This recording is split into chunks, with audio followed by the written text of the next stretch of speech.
Welcome back to match prediction. இன்றைக்கி CSK vs KKR match. எப்பவும் போல் இன்றைக்கி விளாட வச்சு எந்த டீம் ஜெயிக்குது அப்படின்ட்டு ப்ரெடிக்ட் பண்ணலாம். வாங்க லெட்ஸ் சி. சிஎஸ்கேவோட கடைசி லாஸ்ட் 3 மேட்ச்சுக்கு ஒவ்வொரு விளாட்டை வச்சு ப்ரெடிக்ட் பண்ணோம். கடைசியில் 3மே தான் கரெக்டாக தான் போச்சு. 2 சிஎஸ்கே தோற்றுருச்சு, 1 தான் சிஎஸ்கே ஜெயிச்சுது. அதனால் சிஎஸ்கே ஜெயித்த மேட்ச்சுக்கு ப்ரெடிக்ட் பண்ண விளாட்டை வச்சு இன்றைக்கும் ப்ரெடிக்ட் பண்ணலாம் அப்படின்ட்டு ஒரு நப்பாசில் வந்திருக்கேன். 2 இது வச்சுருக்கேன். ஒன்று சிஎஸ்கே, ஒன்று கேகேஆர். லெஃப்ட் சைடு கேகேஆரையும் ரைட் சைடு சிஎஸ்கேவையும் வைப்போம்.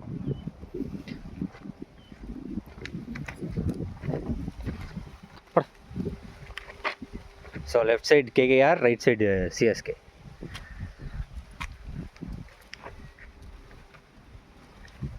ஸோ நம்ம விளாடு தான் கணக்கு. விளாடு சிஎஸ்கே தான் எடுத்திருக்கு. இன்றைக்கி சிஎஸ்கே தான் ஜெயிக்க போகுது. குறுக்கே ஆடுறா கௌசிக்கு அக்கடை போடா. ஸோ இன்றைக்கி சிஎஸ்கே தான் ஜெயிக்க போகுது நண்பர்களே.